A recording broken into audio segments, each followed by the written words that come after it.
السلام عليكم ورحمة الله وبركاته. اللهم صل وسلم وبارك على سيدنا محمد وعلى آله وصحبه أجمعين. ازيكم حبايبي؟ عاملين ايه؟ كل سنة وانتم بألف صحة وبألف خير. يعود علينا الأيام يا رب العالمين بألف خير. طبعا احنا ربنا يبلغنا كلنا العيد الكبير يا رب العالمين ويكرمنا يا رب، وكلنا نبقى واقفين على جبل عرفة بإذن الله، ويزيح عننا الغمة بإذن الله السنة الجاية بإذن الله يا رب العالمين. النهاردة حبيت أشارك معاكم كده أول يوم في الصيام بتاعنا بتاع العشر أيام اللي قبل العيد. هعمل أكلة كده خفيفة للولاد. عندي فرخة كده مقطعاها قطع صغيرة كده لأن هي الفرخة كبيرة. هعملها لهم كده فراخ كريسبي. فأنا قطعتها كده قطع صغيرة، وهجيب معايا طبق كده عشان نحط كل المكونات كده مع بعض. هنقل طبعا الفراخ بتاعتي انا غسلاها كويس جدا ونقعاها في ميه بخل. وطبعا الفراخ دي لازم تتنقع في ميه بخل وملح علشان خاطر يوم بحاله، علشان العظم بتاعي ينزل كل الدم اللي فيه. انا غسلتها من الميه بخل بملح ونضفتها كويس جدا. ومعايا هنا التوابل بتاعتي: ملح، توابل فراخ، قرفة، جنزبيل، كركم، فلفل. السلام عليكم ورحمة الله وبركاته. اللهم صل وسلم وبارك على سيدنا محمد وعلى آله وصحبه أجمعين. ازيكم حبايبي؟ عاملين ايه؟ كل سنة وانتم بألف صحة وبألف خير، ويعود علينا الأيام يا رب العالمين بألف خير يا رب، ويزيح عننا الغمة يا رب. ويا رب كلنا نبقى على جبل عرفة بإذن الله السنة الجاية. حبيت النهاردة أشارك معاكم أول يوم في الصيام بإذن الله، فأنا حبيت أنزل معاكم وصفة الفراخ الكريسبي دي. أنا كان عندي فرخة كبيرة فقطعتها كده، حبيت ان انا اعمل وصفة بسيطة كده صغيرة كده عشان الولاد اللي معايا صايمين، فانا حبيت اشاركها معاكم. يا رب تعجبكم باذن الله. هنسمي الله كده مع بعض وهنشوف ايه هي المقادير. انا معايا الفرخه كده مقطعاها قطع صغيره كده، ومعايا هنا ربع كوبايه من الخل، ومعايا التوابل بتاعتي: ملح، فلفل، رشه قرفه، رشه جنزبيل، كركم، توابل فراخ. فانا هنا دلوقتي اهم حاجه قبل ما اعمل الفراخ كده كنت غسلاها كويس جدا طبعا ومنضفاها ونقعاها يوم بحاله في ميه في محلول كده، ميه بملح بخل، علشان العظم بتاع الفرخه بتاعي ينزل كل العصارات اللي فيه والدم اللي فيه والحاجات اللي مش لطيفه ديت اللي ممكن تبان معايا في القلي. فانا نقعتها يوم بحاله وغسلتها بعد كده وشطفتها كويس جدا وغسلتها من الخل والملح وكل حاجه. ودلوقتي هنتبلها مع بعض بقى التتبيله بتاعتنا اللي هي التوابل اللي احنا قلنا عليها دي. هنحطها كده معانا، وهنحط الخل، وهفضل افرك فيهم كده شوية. طبعا انا بحب احط الزعتر، ممكن اللي عايز يكسر بيضة معاها يكسر بيضة، بس انا مش هعملها.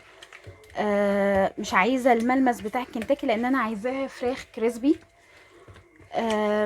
هتفضلي تفركي فيها كده شوية كده وتركعي. هو طبعا هي الوصفة عاملة زي فراخ كنتاكي بالظبط، بس انا مش عاملاها معاها كل الحاجات بتاعتها.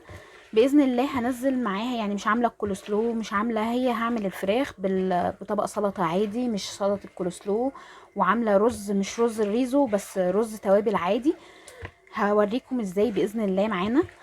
يا رب تعجبكم وصفتنا، بس يا ريت قبل اي حاجه ما تنسونيش في اللايك وشير وسبسكرايب للقناه عشان يوصل لكم مني كل جديد. طبعا احنا كده تبلناها خلاص. انا انا كده خلاص تبلتها خلاص، وهركنها كده في التتبيله ديت كده لمده ساعه باذن الله. قبل المغرب باذن الله كده هنبدا نقلي معاكم الفراخ. انا مش بحب اسلقها، مش بحب اديها سلقه ولا اي حاجه بقى عشان تبقى طعمها، عشان تبقى كريسبي كده، علشان خاطر الولاد ما بيحبوهاش اي حاجه. طبعا هي كده خلاص هتركنيها في التتبيله، هي هتشرب من التتبيله دي وارجع لكم تاني باذن الله. انا معايا هنا خلاص، انا عندي الفراخ بتاعتي خلاص ارتاحت كده. معايا هنا كده كسرة بيضتين على شوية لبن، وحطيت عليهم سنة حبة فلفل يعني صغيرين اسود عشان ريحة البيض، وهفضل ارب فيهم كده كويس. هركنها كده. ومعايا هنا كوبايه من الدقيق، معلقتين من النشا، معلقتين من النشا، وحطيت فيها حبه بابريكا وشويه ملح صغيرين كده، بس عشان خاطر صغيرين خالص، علشان خاطر انا حاطه ملح كتير في الفرخه بتاعتي ساعه لما كنت منقعاها في الخل، علشان خاطر الاكل ما يطلعش معايا حلو. فانا خلاص كده عملت الدقيق اهو كده، انا ضرباه كده كويس. هعمل ايه بقى؟ هعمل كده، هجيب قطعة الفرخة بتاعتي من التتبيلة كده، واحطها في الدقيق بتاعي، وارجع تاني احطها في البيض بتاعي،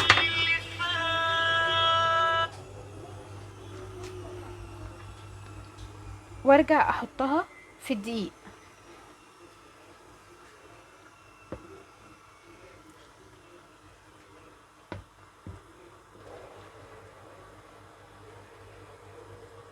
وهركنها كده في طبق لوحده. وانا هنا كده دلوقتي بقى اهو بتبلها اهو، هحطها في البيض تاني، وهرجع احطها في الدقيق بتاعي،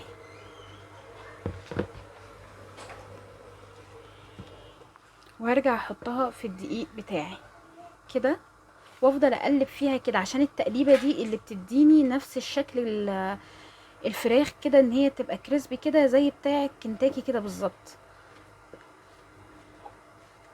كده. وافضل اقلب فيها كده.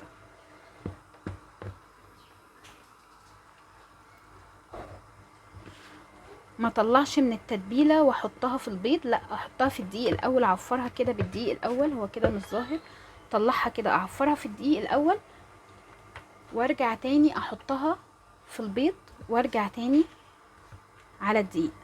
طبعا في المرحله دي انا اكون حاطه الزيت بتاعي على النار عشان يكون بيغلي. انا طبعا في المرحله دي لازم اكون حاطه الزيت بتاعي وانا كده بتبل الحاجه. لازم، بص الحاجه طالعه شاربه من التتبيله ازاي كده، بتبقى طعمها طعم جدا وواخده من التتبيله. وطبعا انا لازم اكون مشرحه الدبوس بتاعي او قطعه اللحمه بتاعتي عشان تستوي كويس كده. حاجات بسيطه والله العظيم بتتعمل في البيت بجد، ما تستاهلش ان احنا نشتريها من بره، وبتطلع طعمها اطعم من بتاعه بره. وطبعا انت لو انت مشتريها من بره عمرها ما هتتكلف، ما هيكونوا مكلفينها كده كل الحاجات دي، بيض ولبن. بجد الحاجات دي بتبقى مفيدة وبتبقى مغذية للولاد. هو طبعا انا عن نفسي ما بحبش اقلي لولادي حاجات كتير، مش بحب اعمل لهم حاجات مقلية كتير. حتى البطاطس المحمرة كده من السنة للسنة ان انا بعملها، يعني كل فين وفين لما بحب اعملها لهم، علشان معودش ولادي على المقل كتير. حتى يعني الاكله دي برضو لما يطلبوها مني وانا كنت لسه عاملاها لهم، بقوم جايه حطاها في الفرن، برضو بتطلع تحفه. هنعملها كده معاكم باذن الله في القناه كده مره تانية كده اهو كده. اطلع من التتبيله على الدقيق، ومن الدقيق على البيض، ومن البيض على الدقيق تاني كده. بجد اكنك مشتريه اكل كنتاكي من بره. طبعا في ناس بتحب تحط في التتبيله بيض، في التتبيله اللي هي مع الفراخ كده بتحب تحط بيض، سوري، زبادي. انا ما بحبش احط زبادي لان انا بحس ان هي بتقل الاكل قوي، وانا مش بحبها كده، مش بحب الاكل يبقى تقيل. بس بتستخدمي الزبادي بقى في وصفات تانية من التتبيلات التانية، بتبقى برضو طعمها طعم جدا. اهم حاجة بقى ما تنسونيش في اللايك وشير وسبسكرايب للقناة عشان يوصل لكم كل جديد باذن الله من القناة. انا هنا عندي الدقيق بتاعي كان خلص، رجعت عملت تاني دقيق كده، وهرجع انزل الحاجة اللي انا كنت حطيتها كده. التعفيرة الدقيقة بقى اللي هي الاخيرة دي هي اللي بتدي كده اللفة دي، اللي بتديها الشكل بتاع كنتاكي. طبعا دي كده انا عاملاها للولاد اكل خفيفه كده، انما ساعات بيطلبوا مني اكل كنتاكي كنتاكي يعني كول سلو بقى ورز ريزو، هنعملهم باذن الله معاكم في القناه. فانت كده بتشيلي من التتبيله وتحطيها، صدقيني بجد صدقيني بجد الوصفه دي بتبقى خفيفه جدا على الولاد، وبتخلي الولاد ما تطلبش منك اكل من بره بقى، او هو نفسهم يعني ما يتعودوش ان خلاص الاكل بتاع بره ده خلاص مش هنجيبه تاني. يبقوا متعودين بقى ان احنا بنعمل كل حاجه في البيت.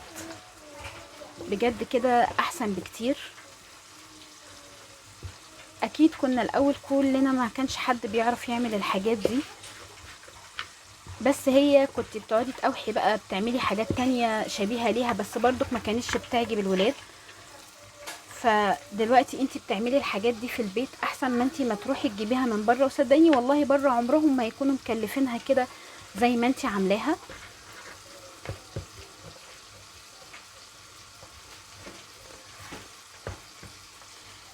واهم حاجة ان انا الزيت بتاعي يكون كتير ويكون بيغلي، يعني لازم يكون بيغلي، لان انا هنا مش مسوية الفراخ بتاعتي، انا مش مديها غلوة كده على النار، انا يا دوبك نقعتها في مية بخل. طبعا احنا كلنا عارفين ان الخل ده في بياكل في الحاجة. هي كده عايزة شوية دقيق كمان، هلفها كده بدول وارجع احط لها دقيق تاني وارجع لكم تاني. وده كده يا حبايبي يكون وصلنا لاخر الفيديو بتاعنا باذن الله. يا رب يكون شكل اكلنا عجبكم. بجد بجد بجد الوصفه دي تحفه، وطعم الفراخ روعه. يا ريت بقى يا ريت تعجبكم وصفتنا، ويا ريت ما تنسونيش في لايك وشير وسبسكرايب للقناه عشان يوصل لكم كل جديد باذن الله في القناه.